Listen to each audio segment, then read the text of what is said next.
You have a major deadline looming, a project that is crucial for your career. You know you should be working on it. But instead, you find yourself alphabetizing your spice rack. You are not being lazy. In fact, you feel incredibly busy. You spend the next few hours cleaning out your inbox, organizing your desktop files, and creating a new color-coded spreadsheet for your household budget.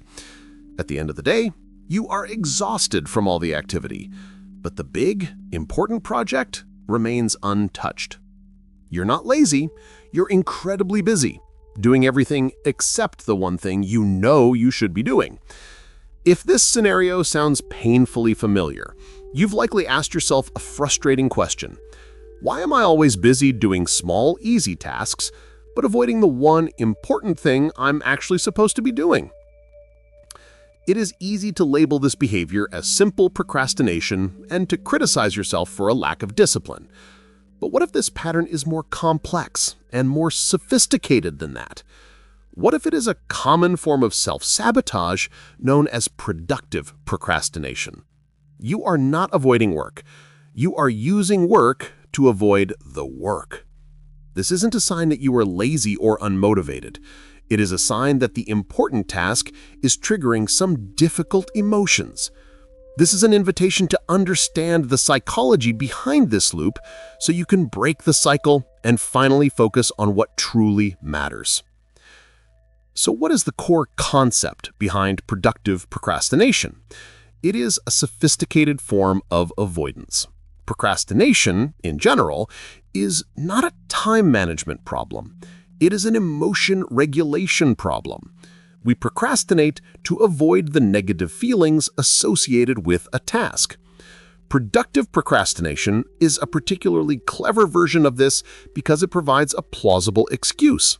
You are not wasting time watching videos or scrolling through social media.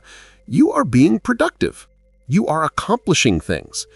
This allows you to avoid the important task while still feeling good about yourself in the short term. The brain plays a key role in this cycle. Our brains are wired to seek pleasure and avoid pain. When you face a large, important, and often difficult task, your brain might associate it with negative emotions like the fear of failure, the pressure of perfectionism, or the overwhelming feeling of not knowing where to start. These are painful feelings. In contrast, small, easy tasks like answering an email or tidying a drawer are associated with a quick, satisfying sense of accomplishment.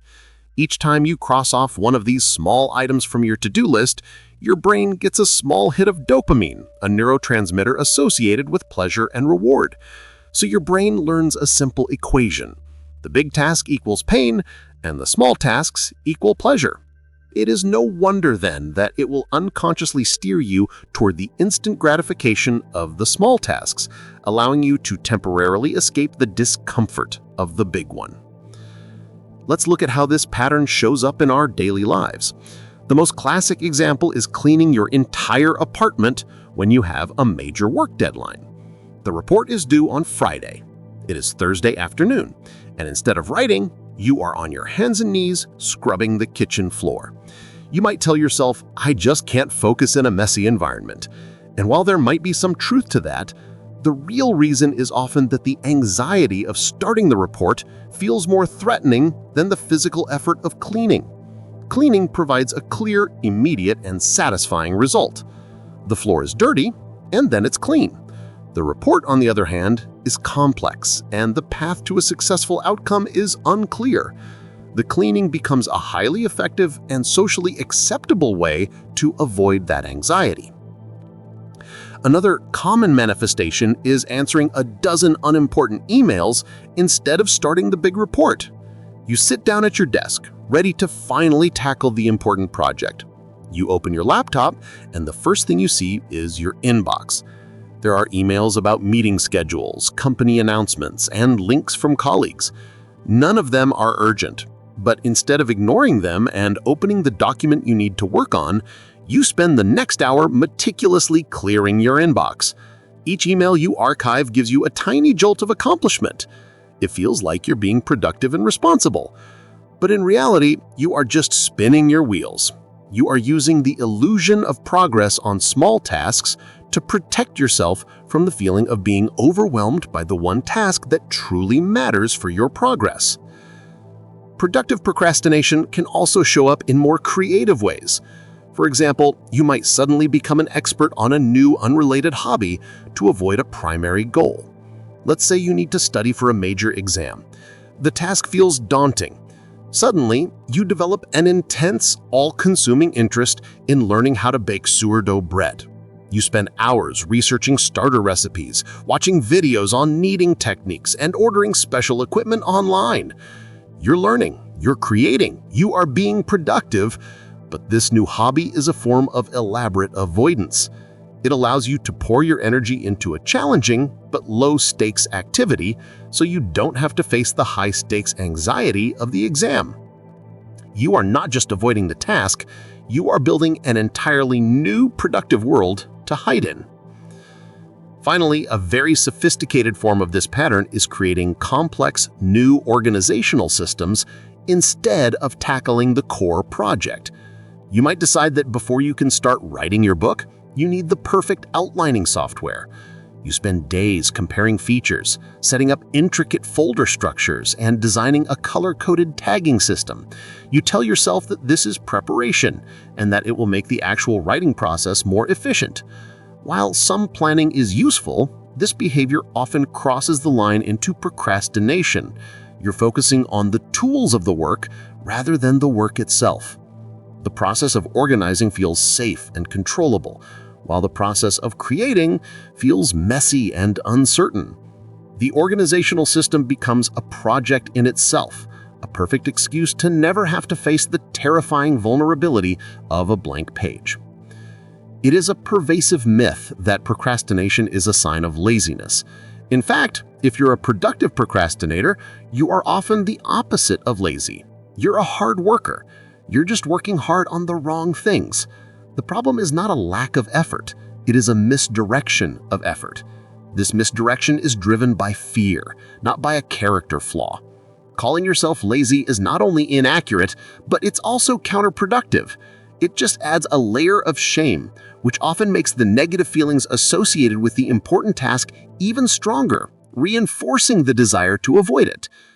The real path forward is not to try to be less lazy, but to compassionately ask yourself what emotion you are trying to avoid. Imagine a freelance writer named Chloe. She had a major article due for a prestigious magazine. It was a huge opportunity, but she found herself unable to start. Instead, she spent a week redesigning her personal website, a task she had been putting off for months. She was incredibly productive, working late into the night. She told herself she was building her brand, but she was also avoiding the intense fear of failure that the article represented. After realizing this, she tried a new approach. She allowed herself to feel the fear. She acknowledged that she was scared of not being good enough. Then she made a deal with herself to work on the article for just 15 minutes. That was it. After 15 minutes, the anxiety was still there, but it was a little smaller. She had proven to herself that she could tolerate it. The next day, she worked for 30 minutes. She was learning to separate her worth from her performance, which allowed her to finally get the work done. So how do we begin to break this cycle? The key is to lower the emotional stakes of the important task. The first practical tool is the 2-minute rule. This technique is designed to overcome the initial inertia and anxiety of starting. The rule is simple. Whatever the dreaded task is, commit to working on it for just 2 minutes. Anyone can do something for 2 minutes. If you need to write a report, just open the document and write for 2 minutes. If you need to study, just open the book and read for 2 minutes. The purpose of this is not to make significant progress. The purpose is to make starting ridiculously easy. What you often find is that the anxiety of starting is far worse than the anxiety of doing. Once you have begun, the momentum often carries you forward, and you end up working for much longer than 2 minutes. A second powerful tool is task chunking.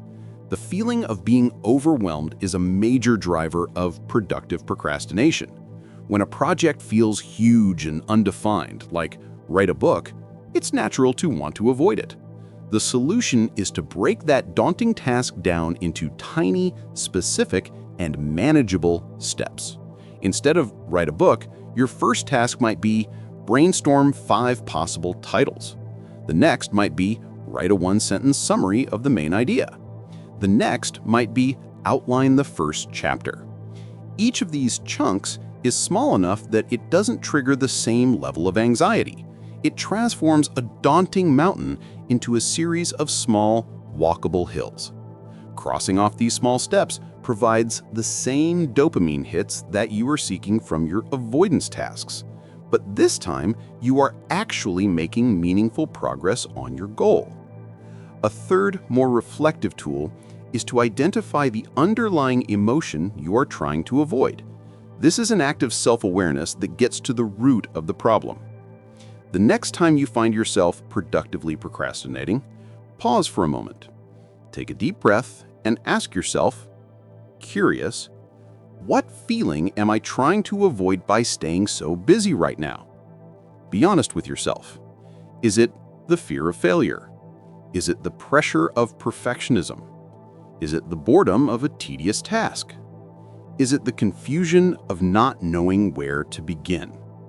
Simply naming the emotion can reduce its power over you.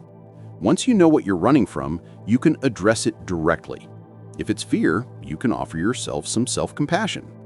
If it's confusion, you can seek clarity by asking for help. This shifts the focus from judging your behavior to understanding your feelings. The journey away from productive procrastination is not about learning to work harder. It is about learning to bravely face the discomfort of the work that truly matters. Busyness is not the same as progress. Slowly, it is often just a comfortable hiding place from our fears and insecurities. The goal is not to have a perfectly organized spice rack, but to have the courage to tackle the messy, uncertain, and important projects that will actually shape your life. By lowering the stakes, breaking down your goals, and compassionately understanding the emotions that drive your avoidance, you can begin to redirect your energy. You can learn to harness your incredible capacity for hard work and focus it on the things that align with your deepest values. This is how you trade the illusion of progress for the deep, satisfying feeling of genuine accomplishment. What is the one important thing you have been avoiding, and what is the one tiny 2-minute step you could begin today?